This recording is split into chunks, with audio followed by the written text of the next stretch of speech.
Hello, friends. Welcome back to How to Talk to Weirdos, where we talk about communicating with people who are different than you.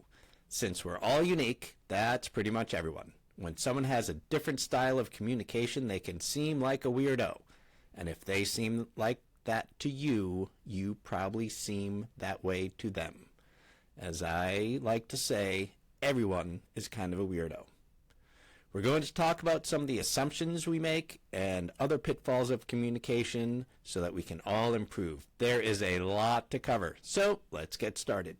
Welcome back to How to Talk to Weirdos. What type of leader are you? That's today's topic. I know it's a slight departure from the normal topic of communication, but only a slight departure. I've done a lot of coaching for new managers. They were always great at what they did, whether it was engineering or sales or whatever.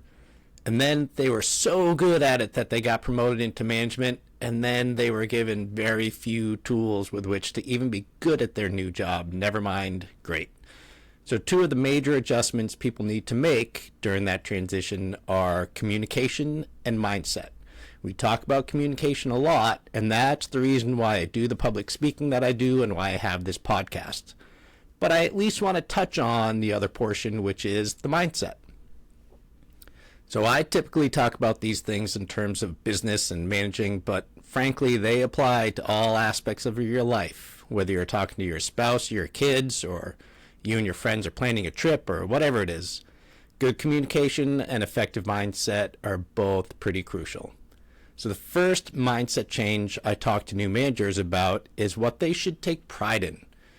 They were superstars and they took great pride in their production, whether they were in manufacturing actual products or they were creating marketing campaigns or they were writing white papers, whatever.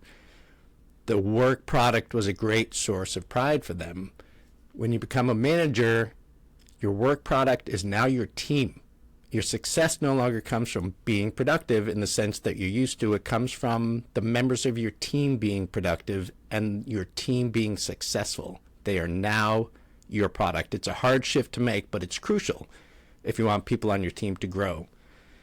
Once people have made that shift in mindset, the next hurdle is figure out what their leadership style is going to be. To me, there are four main leadership styles, as is often the case in life and everything else.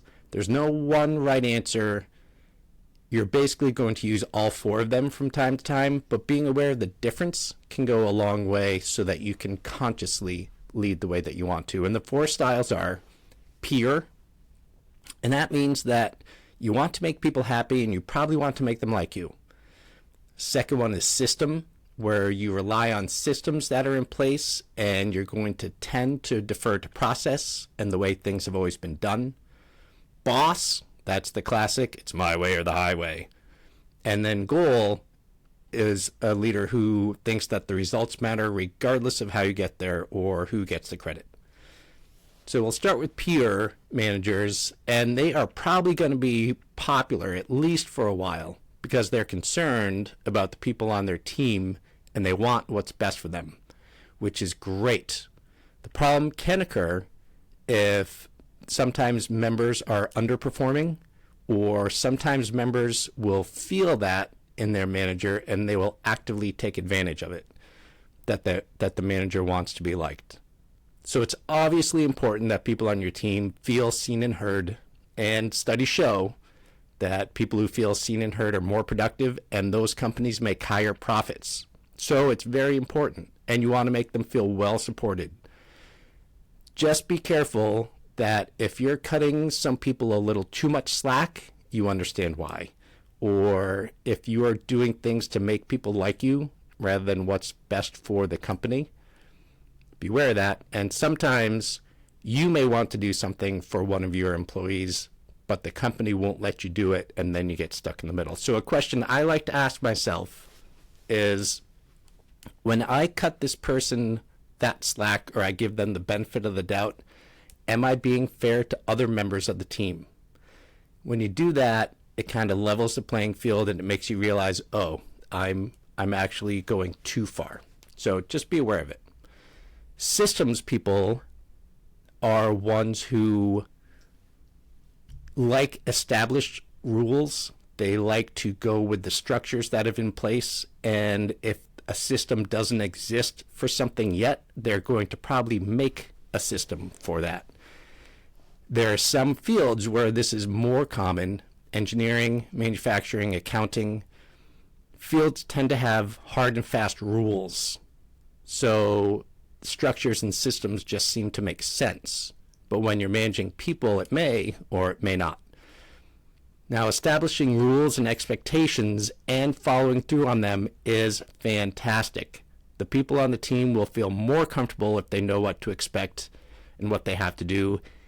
They're going to be more comfortable even if they don't like the manager, as long as they know what's coming.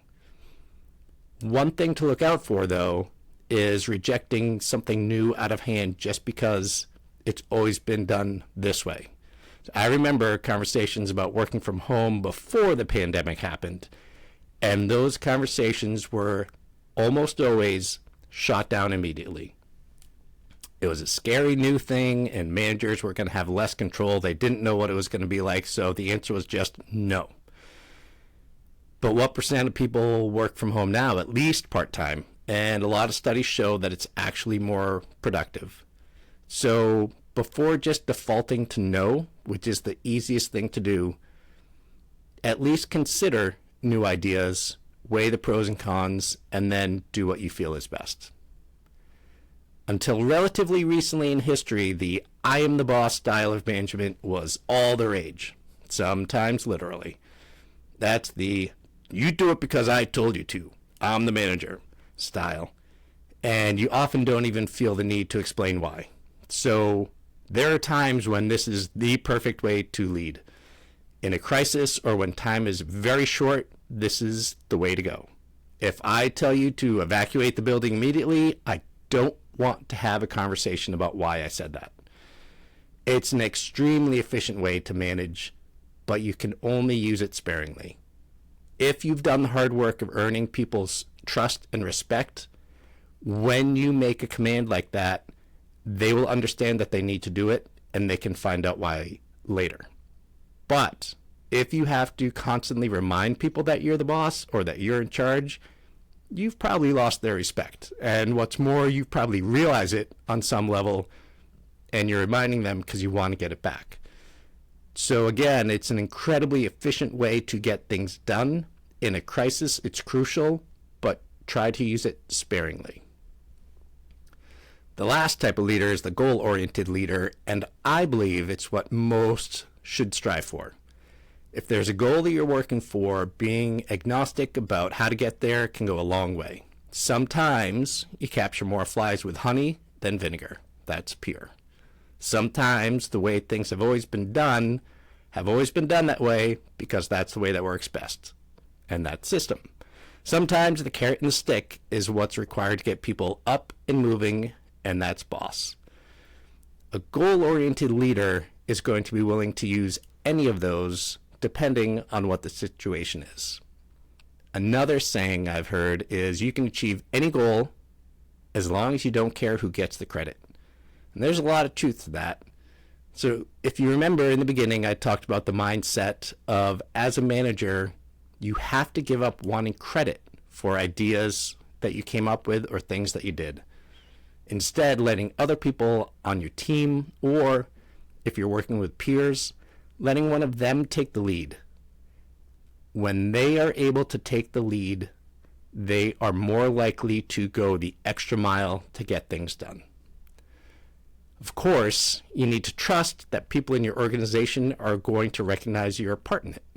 In a functional organization, they almost definitely will. But if you're concerned about it, one strategy is to let other people know what goal you're trying to reach and what your strategy is for getting there. If you talk to your boss and you talk to your peers, maybe even your boss's peers, say, hey, here's what I'm trying to get done. Here's how I'm going to go about it. What are your thoughts? You'll let them know what you're going to be doing, and then you will get the credit that you deserve. Now, hopefully you don't have to do that, but every once in a while, I've found that it can be helpful. So, there you have it. That was episode 15. Thank you so much for listening. Thanks for listening to How to Talk to Weirdos. I hope you're enjoying this journey as much as I am. And I have just one favor to ask. If you have a friend or a coworker who you think could benefit from the topics we talk about, could you send them a link to your favorite episode? I am passionate about helping people become better communicators, and you can help me by growing this community. So if you have a favorite episode, send it to your friends. I sincerely appreciate it. Have a great week. Thanks for listening to another episode of How to Talk to Weirdos. I really appreciate you being here. Please reach out to me on my LinkedIn, which is Jeremy Doran Speaks, or find me on my webpage, jeremydoranspeaks.com. I want to hear from you. I would love some feedback. Tell me what you think and tell me what you want me to talk about next. Until next week, enjoy talking to some weirdos.